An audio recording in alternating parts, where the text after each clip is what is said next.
the space, so that's going to be really, really good. The thing that I saw that I thought was really cute and adorable and very cool was Curry.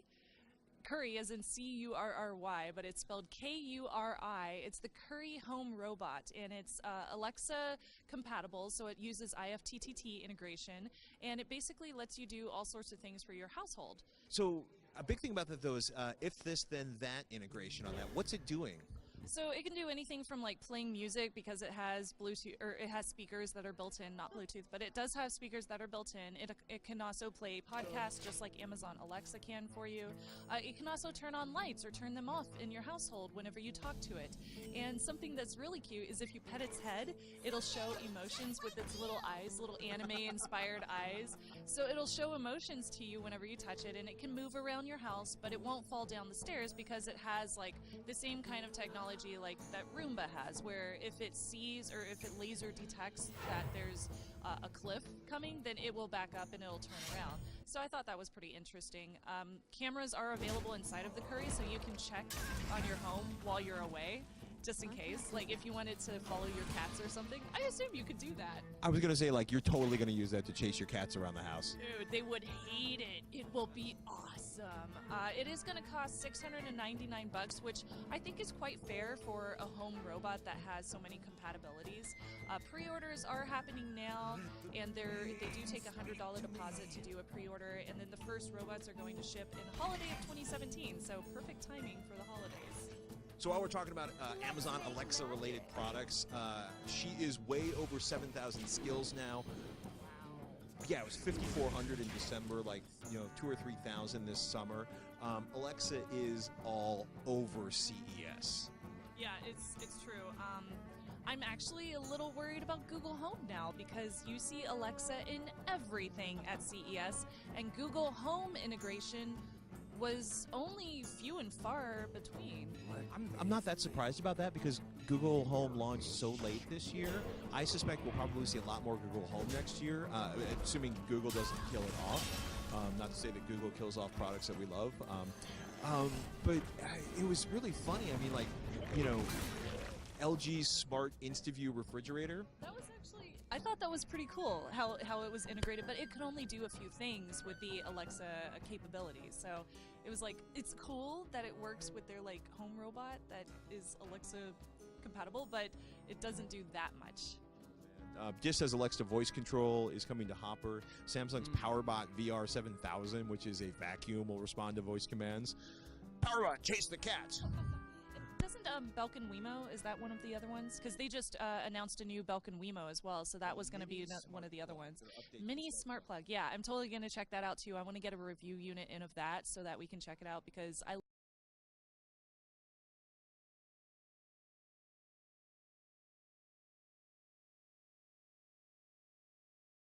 Let's make magic.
What is up, guys? Back again with another video. And in today's video I wanted to make a short video showing you guys, just like Dan just said, how to theme your phone like a boss.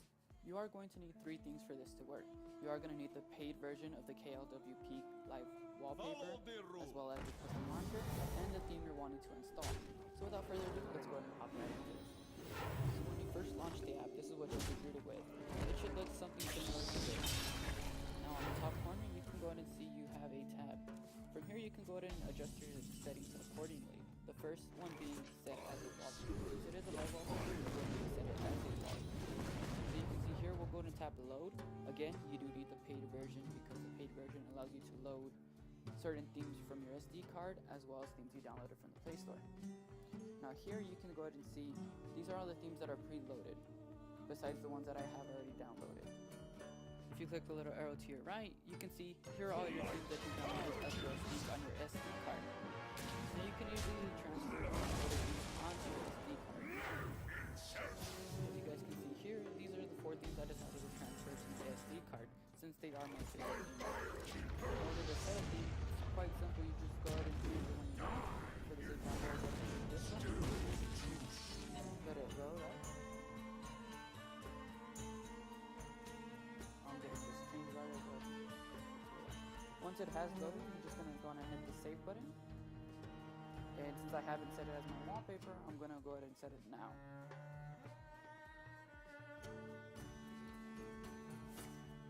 Just go ahead and set. Now I'm gonna go to the application settings. And there you go. You basically just set up your custom wallpaper. Now you guys can see that my weather widget isn't working properly. It has a question mark for the weather, so we'll go ahead and hop into the app. We'll go ahead and just let it load again. We'll go ahead and hop. Hey guys, this is Magic here, and it's time to make a video about something that I've been sort of hinting at all along. Kind of mentioned it in other videos, but I thought, hey, it kind of does deserve its own video. The one thing that people kept saying, the number one argument when it came to a 1-year cycle, which is what they always did for standard instead of a 6-month cycle, was that they want to keep their deck longer. Now, that specific argument was complete nonsense, and I can't believe that people didn't call them out more on it. People were like, oh, well, that's true, and then the counter argument became, yeah, but spend more money. I mean, come on, that's not really even a counter argument. So my counterpoint to that was, no, you can't. I know, a very complicated and well thought out opinion. I mean, it's not really that you can't, but cards are legal for 2 years, but with the once per year cycle, you're like bound to lose potentially 50% of your cards. Now that's not how it usually works. Like if you're building a Vampire Madness deck, Madness only was in 1 set and 1 block, so you're probably not going to lose the cards until you really lose the cards. But of course, if you were playing red-black Madness, we'll say, you're gonna lose like a kill spell, you might lose like a red board wipe, a really good red removal spell, or a red direct damage, or, you know, something like that. Something that wasn't from, we'll just say, Shadows or Eldritch Moon. So is the deck still viable? Probably. I mean, can you replace a kill spell with a slightly less effective kill spell and it won't absolutely destroy your deck? Yeah, I would say it's pretty likely. Now, I might not be remembering this 100% correctly, but as far as I know, when Theros rotated out, we lost Anger of the Gods, which was quite literally printed in Theros. It was a red spell, it cost 3, it was a sorcery, and it said deal 3 damage to each creature and then exile anything that died. So it was like a little miniature board wipe. It hit your creatures too, but you know, it was very useful. I mean, it was quite expensive. I think that card hit like at least $6 or $7. Well, when that went out, I mean, red board wipes are kind of few and far between. I mean, you're not guaranteed to have a red board wipe. Now, a black kill spell, yeah, I'd say you're guaranteed to have that. A blue counter spell, yes, you are definitely guaranteed to have that. But certain other unique cards that are really important to the deck, even in the sideboard, for example, then you might lose the card and you're just playing out of luck. Now your deck is worse, and it might be so much worse that you can't really compete anymore. Like, without Anger of the Gods, it was actually somewhat hard to kill other people running, I think, like Red Goblins at the time. I honestly don't remember what was hot for Theros. I mean, Theros was awesome because you could build like whatever you wanted, like some whacked out devotion deck in any color with any strategy, and you had the mana to feed any card you wanted, so you could build anything and it was quite competitive. That's why I love standard deck decks. Now there were some extremely dominant decks, but the fact that you could really get something going by like turn 4 or 5 no matter what you built, you could disrupt those decks. I mean, they might have been strong, but they were far from unbeatable. I think around that time I won the most boosters at FNM compared to any other time, and I was very new to the game at that point. I had only been playing since about M14, so this was very shortly after. So let's use a real actual example, so in case you're still not catching it. I want to play green Landfall, that's my deck, because I built that deck, and yeah. So Landfall was the mechanic in Battle for Zendikar, and Oath of the Gatewatch had some as well. So right now, those two sets are legal. I should be able to keep playing my Landfall deck for at least 1 year, if not 2 years, right? Nope, wrong. Dragons of Tarkir, Explosive Vegetation, and Origins, Mrs. Pilgrimage. Without those two cards, I mean, the deck, I would say the power level got cut in half. It was so slow to go get lands out of the deck and then drop them onto the field or your hand or both. You might as well just not even play the deck anymore. Now, I could completely work around the loss of Hooded Hydra. It was a real shame to see Zendikar Incarnate go because that was powerful. But those were just like land related. And my new version of the deck, I mean, it played past them. Also, Gaia's Revenge. I mean, that was a giant Origins monster. It was like 8/5 with protection from everything basically. That card was insane. So losing that was a shame, but you know, then you could bring out like Eldrazi and that sort of thing. So it wasn't the end of the world losing those cards, but without the land fetch, forget it. So just by sheer random chance, although I feel like it was probably actually by design, I lost those cards and the whole deck just got shut down. So while the main core, the main mechanic of the deck could be played, it wasn't good enough. It lost too many cards in the rotation, and so as far as I'm concerned, the whole deck rotated. So every single time something rotates out, you might lose parts of your deck. You're extremely likely to lose important parts of your deck that cannot be replaced. It's not guaranteed because, like I said, the mechanic is usually central to one block, but it is possible that you'll lose some cards that you really need, and then you just can't play the deck anymore.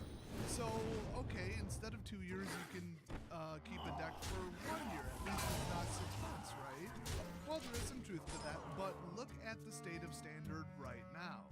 That's where you start to have a problem. I mean, one guy at my LGS is playing werewolves, green, it might even be mono green werewolves. I don't even remember. Maybe green-red. That deck lost nothing, okay? Absolutely nothing. That is still the same old powerful deck that people were reasonably playing with on day one after the release of Shadows, and made werewolves a tiny bit better. Not really good enough. I mean, they almost nerfed it. Like, the Eldritch Moon flip condition for all werewolves was a joke. But, you know, you could reasonably run FNM with that deck. I mean, that was like a win on turn 5 or 6 deck. It was so much damage coming at you and the flipping, and it was just resilient. Like, basically, if you didn't cast a spell because, oops, you got shut down, you drew garbage, you're getting land flooded, good, now all your stuff flips. There was synergy, there was tribal boosts. I mean, it was a good deck. It wasn't like top tier, but it was good. So why doesn't that hold true now? In fact, why the hell aren't people playing Eldrazi decks? And what the heck happened to ally decks? I mean, come on, white allies, the lantern guy, what's his name? You get lifelink first strike, you get rally, now you got bounce triggers, you still got the captain's clause with which guaranteed rally goes off every single turn. I mean, that deck was insane. Even I played mono white allies. I mean, that was a damn good deck. As far as I know, white allies did lose a couple cards when Origins went out, but it's still good enough to play, except it isn't. Nobody's playing it. So if you look at all the big decks, all the big mechanics, everything that was huge during Battle for Zendikar or Oath of the Gatewatch, and then you go to Shadows and Eldritch Moon, nobody is playing it anymore. Everybody moved on to Kaladesh. Or at the very least, they made some, you know, amalgamation of cards from every single set that just happens to be really powerful.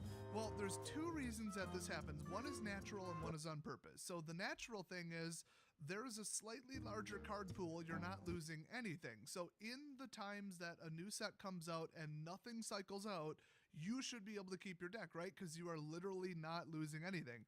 That is incorrect. When the card pool gets larger and nothing shrinks from it, people can build more powerful decks because more total cards equal more powerful decks. So it's extremely likely that somebody's going to take cards from every single set and put together something so powerful it just crushes